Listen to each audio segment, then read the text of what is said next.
औज़ुबिल्लाहि मिनश्शैतानिर्रजीम बिस्मिल्लाहिर्रहमानिर्रहीम। अल्लाहुम्मा सल्लि अला मुहम्मदिन व अला आलिहि व इत्रतिहि बिअददि कुल्लि मालूमिन लक। अल्लाहुम्मा सल्लि अला सय्यिदिना मुहम्मदिन नबिय्यिल उम्मिय्यिल करीम व अला आलिहि व इत्रतिहि बिअददि कुल्लि मालूमिन लक। तमाम मेहमानान गिरामी, सब आने वालों का मैं तहा दिल से शुक्रगुजार हूँ कि हम सब इस वक्त हज़ूर ख्वाजा गरीब नवाज़ रहमतुल्लाह अलैह की याद में ये महफ़िल सजाए बैठे हैं। इल्तिजा है उस रब्बे कायनात से वो अपने हबीब करीम सल्लल्लाहु अलैहि वसल्लम के तसद्दुक़ से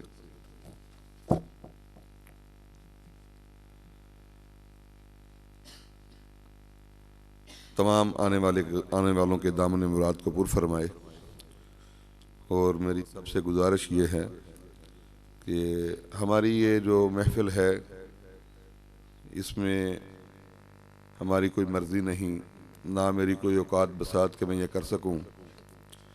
ये एक मर्द कामल मेरे पीर मुर्शद जनाब सुल्तान सैयद साबिर हुसैन शाह साहब रहमतुल्लाह अलैह जो मादरजाद वली थे, ये उनकी अता है।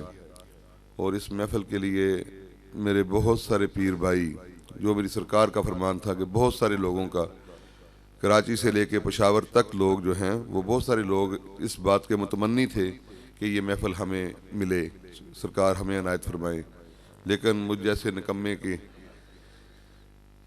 कौन सी अदा मेरे मुर्शद करीम को पसंद आई कि उन्होंने ये मुझ पर मेहरबानी फरमाई, तो जो है ये महफ़िल हमें अनायत फरमा दी।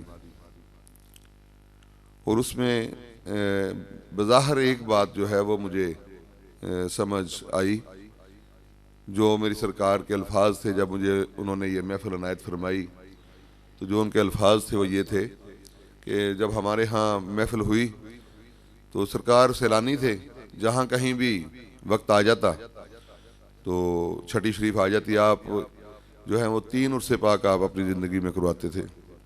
एक बड़ी 11वीं शरीफ, एक छठी शरीफ और एक उर्स पाक जो है वो आप करवाते थे हुज़ूर सैयद अलाउद्दीन अली अहमद साबर पिया सरकार का। चूँकि चिश्ती साबरी सिलसिला है तो 11वीं शरीफ तो हर 11वीं का अहतमाम सरकार फरमाते हैं, लेकिन बड़ी 11वीं शरीफ का उससे बढ़कर जैसे होना चाहिए। खैर, तो जब यहाँ हमारे यहाँ उन्होंने उर्स पाक का ये इनकाद फरमाया तो हमने बड़ी मोहब्बत से एहतमाम से जो लंगर शरीफ बनाया, उसमें देसी घी, छोटा गोश्त, बड़ा गोश्त तो सरकार वैसे भी नहीं डालते थे, तो छोटा गोश्त डाला, देसी घी डाला और साथ रोटियां जो थीं उनको भी हमने घी लगा लिया। तो सरकार देख के बहुत खुश हुए। छोटी सी मार्केट थी जहाँ महफ़िल हुई, उसको भी हमने अच्छी तरह से डेकोरेट किया तो बहुत खुश हुए। फरमाते हैं कि मुश्ताक 38 साल के बाद तुम दूसरे शख्स हो जिसने इसको दिल से किया है। एक इस्माइल साहब थे, हमारे पीर भाई सिंध में थे, उन्होंने ये जब एहतमाम किया तो बड़ी मोहब्बत से किया। तो फरमाएंगे कि 38 साल के बाद तुम दूसरे शख्स हो कि जिसने इसको मोहब्बत से किया, दिल से किया, और आज के बाद ये यहीं हुआ करेगा। मेरी खुशी की इंतहा ना थी। और फरमाने के बेटा इस बात के बहुत सारे लोग मुतमन्नी थे, लेकिन ये जो है नसीब मोहब्बत वालों को होता है ये मामला। तो लिहाजा मैं आप सबसे गुजारिश करूंगा, इस हवाले से पहले नंबर पे जो ये बात मेरे अर्ज़ करने का मकसद था, तहदीस नेमत के लिए ये मैंने बात अर्ज़ की। तमाम अहबाब जो हैं वो बावजू होकर इस महफ़िल में बैठे, क्योंकि यहाँ हमारे पास कोई जल तरंग या कोई नमूद व नुमाइश वाले मामलात नहीं हैं। जो भी कलाम सुना जाता है, हम्द होती है, नात होती है, उसके बाद मौला कायनात की मनक़बत होती है, मगर ये सब कलाम जो हैं ये सूफियाना कलाम जो हैं उनमें ही हम सुनते हैं। और इसमें किसी किस्म का कोई जो सूफियाना कलाम है वो हर सूफ़ी ने जो भी कलाम लिखा है या वो कुरान पाक की किसी आयत का तर्जमा है या किसी हदीस पाक का तर्जमा है।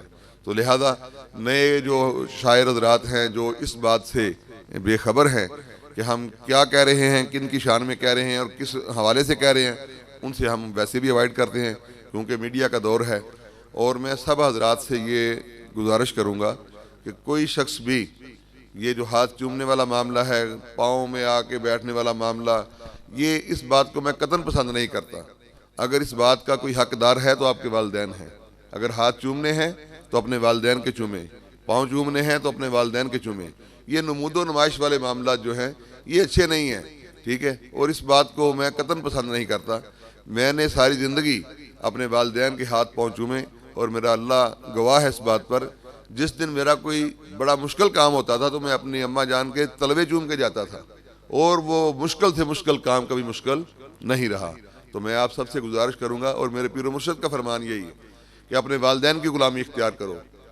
जो शख्स अपने वालिदैन का गुलाम बन जाएगा, उनकी दुआ से जो मर्द कामल मिलेगा वो बारगाह रिसालत सल्लल्लाहु अलैहि वसल्लम तक ले जाएगा। और आप ये फरमाते थे कि कोई पीर, कोई फकीर, कोई दरवेश किसी को कुछ नहीं दे सकता जब तक उस शख्स के वालिदैन खुश ना हो। तो लिहाजा अल्लाह और उसके रसूल सल्लल्लाहु अलैहि वसल्लम के बाद अगर कोई हस्ती है तो वह वालिदैन है। तो बावजू होके बैठें, मोहब्बत से सुने, और जो है जब आपको इस बात का लुत्फ़ आए तो इस बात के जो है वो सुनाने वालों को दाद भी ज़रूर दें। बहरकैफ मैं आपकी खिदमत में एक वाक़या हुज़ूर ख्वाजा गरीब नवाज रहमतुल्लाह अलैह का अर्ज़ करता हूँ। ये मैं कल भी अपने दोस्तों को जुमेरात को सुना रहा था कि एक हिंदू की रूटीन थी कि वो हर रोज़ बिला नागा, गर्मी हो, सर्दी हो, बारिश हो, तूफ़ान हो, वो अपने घर से दूध लेके जाता और मंदिर में जाके अपने बुत के सर पे डाल के आता या उसके पाँव पे डाल के आता, जो भी करता। उसकी ये एक रूटीन थी कि उसने हर रोज़ दूध लेके जाना है और वो बुत के उसने चरणों में डाल के आना है। तो उसकी एक दिन बहुत सख्त तूफ़ान था, तो उसकी बेटी ने सीखा। बेटियों को अपने वालिदैन से, बाप से बड़ी मोहब्बत होती है। तो बेटी ने कहा, अब्बा जान कोई बात नहीं, आज आप ना जाएं, आपके जाने का क्या फ़ायदा, कौन सा उन्होंने दूध पीना है, ठीक है। तो वो तो बुत है, तो आप इतनी मुशक्क़त करके जाएंगे तो आज ना जाएं, बहुत तूफ़ान है बाहर। तो वो बाप जो है उसको ये बात बेटी की नागवार गुजरी और उसने कहा, बेटा मेरे साथ इस तरह की बात ना करो, ये मेरा अकीदा है और मैंने अपनी सारी ज़िंदगी में कभी जो है इसमें कोई नागा नहीं किया और मुझे इस तरह की तलकीन करने की ज़रूरत नहीं। खैर वो बच्ची खामोश होगी, वो साहब उठे और चले गए। कुछ दिन गुजरे तो वो बच्ची ने फिर बात की कि अब्बा जान आप इतनी सर्दी में जा रहे हैं। वो कहेंगे, बेटा मेरे साथ इस तरह की बात ना करो, जो है मोहब्बत में सवालात नहीं किए जाते, मेरी उनसे अकीदत है, मोहब्बत है। तो वो कहने लगी कि अच्छा अकीदत मोहब्बत है तो फिर उनको भी तो आपकी बात माननी चाहिए, ठीक है। तो आप जाते हैं तो उसको कहें कि फिर मैं इतनी मुश्किल से आया हूँ, तो आप जो है उसे कहेंगे वो दूध पिए। कहते बेटा वो पत्थर के बने हुए जो हैं वो कैसे दूध पिएंगे। तो वो कहने लगी, फिर जब आप ये समझते हैं तो फिर क्यों। उसने फिर उसको रोका कि आप बातों में मेरे साथ आगे बढ़ रही हो, लिहाजा आगे बात करने की ज़रूरत नहीं है। वो बच्ची कहने लगी, ठीक है अब्बा जान आज आप जाएं, कल मैं जाऊंगी दूध लेके और मैं इस बुत को दूध पिला के आऊंगी। ये कैसी आपकी मोहब्बत है उनके साथ, मैं भी आपकी बेटी हूँ, मैं कल जाऊंगी और दूध पिला के आऊंगी। चलें, खैर अगले दिन उस बच्ची ने जिद की, बाप ने उसको वो प्याला दे दिया, वो लेके गई, जाके उसने जो है वो कहा उस बुत को कि ये दूध पियो। अब वो पत्थर का बुत है, वो कैसे दूध पिएगा। उसने एक बार कहा, दो बार कहा, तीन बार कहा, जब उसने ना पिया तो वो कहने लगी कि मैं जो आपको बात कह रही हूँ मेरी बात मान लें, अगर आपने दूध नहीं पिया तो मैं यहाँ टक्करें मार मार कर अपना सर फोड़ लूंगी, अपनी जान दे दूंगी, लेकिन दूध पिलाए बगैर नहीं जाऊंगी। या तुम दूध पियोगे तो तब जाऊंगी, वरना मैं अपनी जान दे दूंगी। अब जब वो उसको इस बात से क्या गर्ज, जब ये बात हुई तो वो उस बच्ची ने टकरे मारना शुरू की, उसके सर से खून निकलना शुरू हो गया और साथ चीखो पुकार उसने शुरू कर दी। उधर से हजूर ख्वाजा गरीब नवाज रहमतुल्लाह अलैह का गुजर हुआ तो आपको तज्जब हुआ कि एक बच्ची की चीखों की आवाज़ आ रही है, खैरियत हो, देखूं क्या मसला है।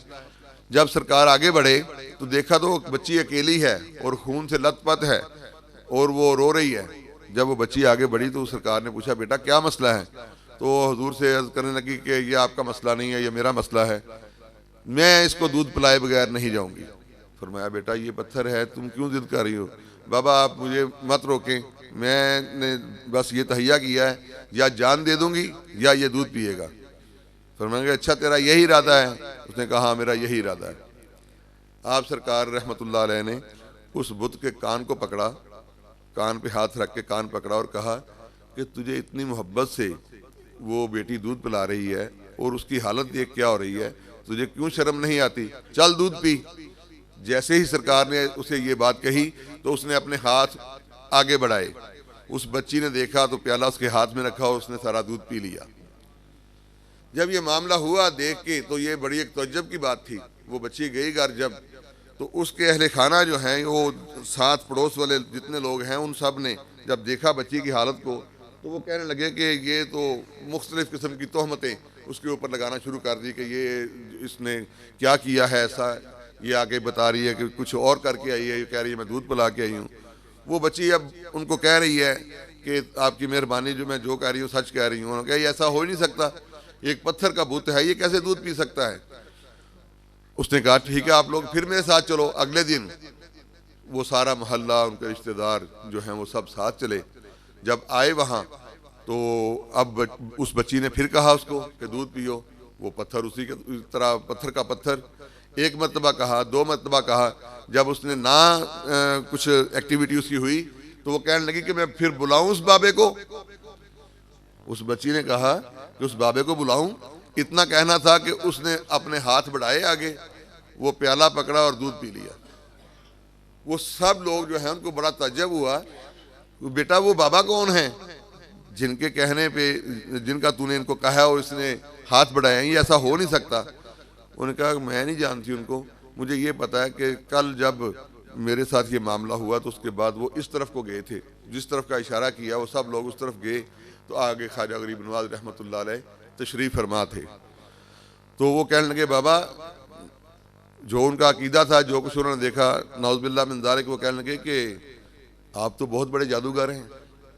सरकार मुस्कुराए, फरमाया कि ये ऐसा नहीं है, पर अल्हम्दुलिल्लाह ये एक मेरी सरकार की सुन्नत पूरी हुई है कि जो मेरे आका रहमतुल्लिल आलमीन सरकार को भी कहते थे। तो आपने कहा मुझे आपके कहने का गुस्सा नहीं, लेकिन ये जादू नहीं है, ये तो उस परवरदिगार का करम है कि जिसने हम सब को पैदा फरमाया है, और एक एक ज़र्रे का खालिक व मालिक जो है वो परवरदिगार है। ये जो पत्थर है इसका पैदा करने वाला भी अल्लाह है, इसका खालिक भी वही है। तो वो जब चाहे, उसकी शान ये है कि इन्नमा अमरुहु इज़ा इरादा शैअन अन यक़ूल लहु कुन फयकून। जब वो किसी काम का इरादा फरमाता है वो कहता है कुन हो जा फयकून, बस वो हो जाता है। तो ये तो उसके करम से सब कुछ है। तो तुम इन बुतों को मत पूजो, उसको पूजो जो इन बुतों को भी जो है वो हरकत दे सकता है, जिसके ये बुत भी ये ताबिया हैं। तो लिहाजा तुम उसको, उन्होंने कहा बाबा फिर हमें भी उसका पता बताएं जो इन बुतों को भी जो है वो इनके ऊपर जिसका हुक्म चलता है। तो फरमाया पढ़ो कलमा। उन सब लोगों ने कलमा पढ़ा। और इसी तरह से हजूर सरकार गरीब नवाज रहमतुल्लाह अलैह ने जब आका सल्लल्लाहु अलैहि वसल्लम ने आपको मदीना पाक से रवाना फरमाया अजमेर की तरफ, तो आपका मदीना से लेके अजमेर तक जो एक सफ़र है उसमें 90 लाख लोगों ने जो है ना वो कलमा पढ़ा, मुशर्रफ बा इस्लाम हुए। तो ये आप सरकार का जो है ये करामात इतनी हैं कि बयान नहीं की जा सकती। बल्कि एक दफ़ा ऐसा हुआ कि हिंदुस्तान में ये मामला हुआ कि हिंदुओं ने मुसलमानों के ऊपर जो हजूर ख्वाजा गरीब नवाज रहमतुल्लाह अलैह के गिर्द रहने वाले, आज वहाँ 2000 से ज़्यादा हैं सजादा नशीन, वो जो सादात थे वहाँ बैठे हुए या जो सजादा नशीन थे, उनके साथ सख्ती वाला मामला करना चाहा। तो एक बुज़ुर्ग थे, उन्होंने हजूर ख्वाजा गरीब नवाज रहमतुल्लाह अलैह के दर अक़दस पे जाके अर्ज़ की कि बाबा ये हमको यहाँ से उठाना चाहते हैं, तो हमारे ही तो और कोई नहीं सुनेगा आपके सिवा, तो मेहरबानी फरमाएं। वो साहिब दिल थे, अल्लाह के वली थे। तो जब उन्होंने जाके गुजारिश की तो हजूर ख्वाजा गरीब नवाज रहमतुल्लाह अलैह उनके ख्वाब में तशरीफ़ लाए और फरमाने लगे आप लोग क्यों परेशान हो, मेरे बिठाए हुए ऊँट कोई नहीं उठा सकता, तुम लोगों को मैंने बिठाया, तुम्हें कौन उठा सकता है, तो तुम फिक्र ना करो। जब ये बात हुई तो उन्होंने कहा कि ये जो है जो तुम्हें उठाने का सोच रहे हैं ये खुद ही आके तुम्हारे लिए जगह मुकर्रर करेंगे, तयन करेंगे और सब लोग तुम यहीं रहोगे, मेरे बिठाए हुए इंसान और मुसलमान जो है वो कैसे उठ सकते हैं। तो लिहाजा आपको सबको मैं ये गुजारिश करूँगा कि जिस बारगाह के हम मानने वाले हैं वो अताए रसूल हैं, हिंदुल वली हैं, तो सब अहबाब जो है मोहब्बत से, प्यार से सुने, और जब नाज शरीफ पढ़ी जा रही हो दुरूद पाक की कसरत करें। अल्लाह ताला हम सब का यहाँ आना अपनी बारगाह में कबूल फरमाए और हमें हर किस्म की लग़्व से महफूज फरमाए। तो अब महफिल समा का आगाज़ होता है, तो मैं अपने पीर मुर्शद का ये पैगाम तकरीबन हर महफिल में सबको देता हूँ कि एक मरतबा बात हुई पीर मुर्शद रहमतुल्लाह अलैह के साथ, तो हम दोस्तों की कोई बात हुई तो वो मुझे फरमाने लगे कि मैं तुम्हें दोस्त बनाने का फार्मूला ना बताऊं। तो मैंने अर्ज़ की सरकार इसका भी फार्मूला है? फरमाने लगे याद करो कि ज़िंदगी में किसी फ़कीर ने कोई तोहफ़ा दिया था। मैंने कहा जी इरशाद फरमाएं। फरमाने लगे जिस किसी से दोस्ती करना चाहो ये देख लो अपने वालिदैन का फरमा बरदार है या नहीं। जो अपने वालिदैन का फरमा बरदार होगा वो तुम्हारी दोस्ती पर भी पूरा उतरेगा, और जो अपने वालिदैन का नहीं बेटा वो तुम्हारा कैसे हो सकता है। तो लिहाजा आप सबसे गुजारिश है, आप जितने लोग आए हैं अल्लाह ताला आपके वालिदैन के ऊपर अपना ख़ास करम फरमाए। जो हयात हैं उनको अपने वालिदैन की ग़ुलामी की तौफ़ीक़ अता फरमाए। जिनके वालिदैन इस दुनिया जा चुके हैं अल्लाह करीम उनके दर्जात बुलंद फरमाए। वमा अलैना इल्लल बलाग।